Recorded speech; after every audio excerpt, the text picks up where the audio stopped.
In a recent study, it was found that roughly 53% of high school seniors plan to attend a four-year college. That's a 20% decrease compared to 8 months ago, according to CNBC.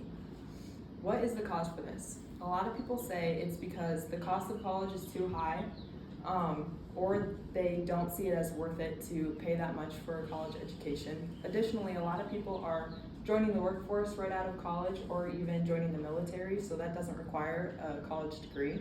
As a college student myself, as we all are, I have had a lot of these thoughts as well. Like, what else could I use the money that I would pay for college with? Should I even go to college? Ultimately, we want our future leaders to be educated.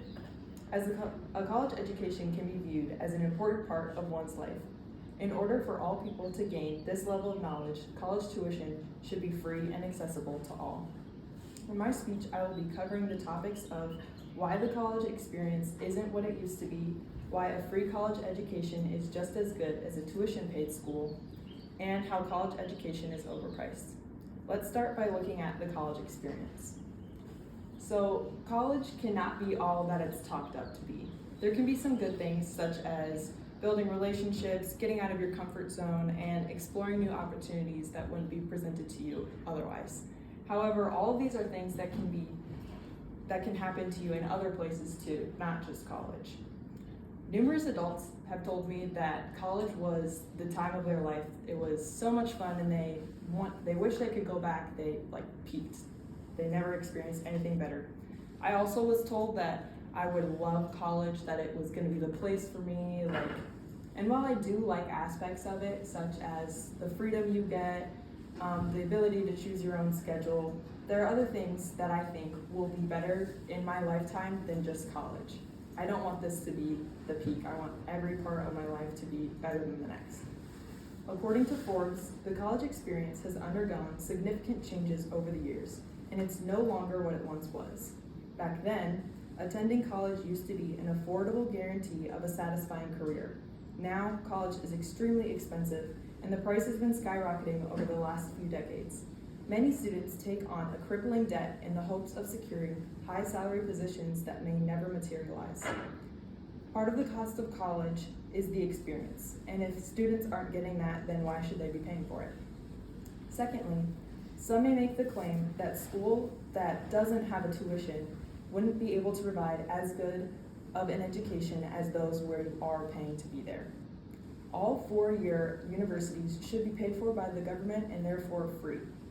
According to a paper by authors Warren and Santi, the opportunities to extend one's years of education through college should be the right of everyone with the will and capacity. And another quote from author Ross is, "It is widely agreed that the cost of college is much too high, but few people know how inexpensive it would be for the federal government to cover tuition at every 2- and 4-year public university in the country." Now, they've already implemented this kind of education model in countries such as Germany and Chile. And in both of those countries, this model has thrived, and more students have been attending college since it's free to them, and it's easily been able to be paid for by their governments. Lastly, according to NPR.org, over 30 million jobs in the US don't require a graduate degree. So why pay for something that's not necessary? Student debt hit an all-time high as of the first quarter of 2022, and it was $1.5 trillion. Now just imagine everything that a person could do with that money if they didn't have to pay for college. It can be hurtful to individuals, families, and our economy as a whole.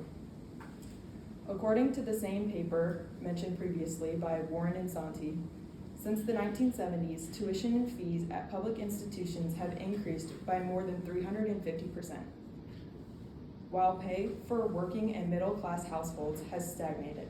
As a result, the cost of a public college education accounts for almost 15% of the average family's income. 40 years ago, it was about 4%. All this to say, public four-year universities should be free.